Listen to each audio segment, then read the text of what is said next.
Paano nga ba magtanim ng potato sa bag? Kung may bag kayo at saka potato, ito po ang gawin natin. Ayan, kumukuha po ako ng mga dahon-dahon sa may kagubatan. Nire-rek ko siya. Nilagay ko muna sa aking balde. Then, after, meron po tayong mulch na natitira pa. So, gamitin din natin yung mulch na yan. Kung wala po kayong mulch, okay lang po. Dahon na lang po ang kailangan ninyo. At saka, of course, plastic at ang ating lupa. So, ilagay na muna natin sa ilalim yung dahon unang-una para at least magiging fertilizer na rin po kasi yan ng ating potato. So, yung mulch para naman malaging ma-moist po sa ilalim at maging maganda po. Konti lang po ang ilalagay nyo sa mulch niya para at least lang po is magiging moist lang po siya lagi.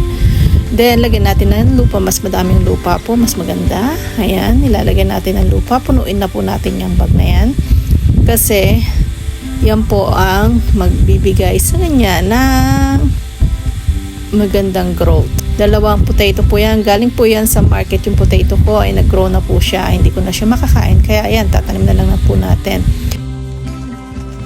And butas-butasan natin sa ilalim po ng ating bag para at least yung water po hindi po mag-retain dun sa bag para at least hindi po mabulok yung ating potato at di-drain pa rin po siya sa ilalim. And then water it and leave it at 120 days.